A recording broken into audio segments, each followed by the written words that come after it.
অভিনব কায়দায় রাজ্য থেকে নিষিদ্ধ গাঁজা পাচার ভেস্তে দিল আসাম চুরাইবাড়ি থানার পুলিশ। এবার বাজে রাবারের শিটের ভেতরে করে 3 কেজির প্যাকেটে 1317 কেজি প্রায় 2 কোটি টাকার নিষিদ্ধ গাঁজা জব্দ করল আসাম চুরাইবাড়ি থানার পুলিশ। এ কাণ্ডে লরি চালক ও সহচালককে আটক করতে সক্ষম হয়েছে পুলিশ।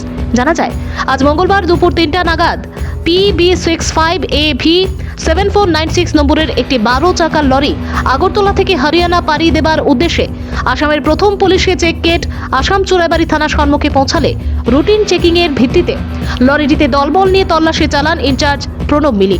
এতে লরির ভেতরে গাঁজা মজুদ থাকা সন্ধান পায় পুলিশ। গাড়ি থেকে বিভিন্ন 438 প্যাকেটে 1317 কেজি শুকনো গাঁজা উদ্ধার হয়, যার কালো বাজারি মূল্য প্রায় 2 কোটি টাকার মতন হবে বলে জানিয়েছেন ইনচার্জ প্রণব মিলি। পরে এই কাণ্ডে লরি চালক ও সহচালককে গ্রেপ্তার করা হয়। চালকের নাম বলবীর সিং, বয়স 35 ও সহচালকের নাম বিজয় কুমার সিং, বয়স 33। উভয়েরই বাড়ি পাঞ্জাবে। ধৃতের বিরুদ্ধে আসাম চুরাইবাড়ি থানার পুলিশ NDPS ধারায় মামলা হাতে নিয়ে তদন্ত শুরু করেছে। তবে ইদানিংকালে সর্ববৃহৎ নেশা সামগ্রী গাঁজা আটক করতে সক্ষম হয়েছেন আসাম চুরাইবাড়ি থানার ইনচার্জ প্রণব মিলি। ভানু চঁদের রিপোর্ট।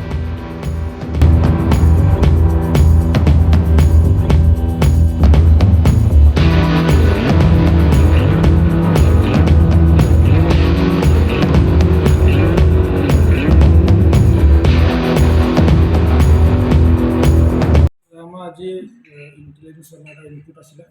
আমাৰ গধূলি সময়ত চুৰাইবাৰী ৱাটপষ্টত আমি এটা মানে ট্ৰাক ডিটেক্ট কৰোঁ। মানে অসমৰ হৈ বেলেগ ষ্টেটত গৈ আছিলে। কৰিমগঞ্জতো আমাৰ এটা ভাল ডিটেকশ্যন হৈছে। এৰাউণ্ড 1317 কেজিছ অফ গাঞ্জা আমি ডিটেক্ট কৰিছোঁ। 439 পেকেটছত আছিলে। লগতে আমি দুজন মানুহ আটক কৰিছোঁ, তেওঁলোক পাঞ্জাৱৰ মানুহ। এতিয়া আমি কেছ ৰেজিষ্টাৰ কৰি আছোঁ আৰু এটা মানে আমি ইনভেষ্টিগেশ্যন কৰি আছোঁ। কোনফালৰ পৰা তেওঁলোক আহিছিলে আৰু গৈ আছিলে।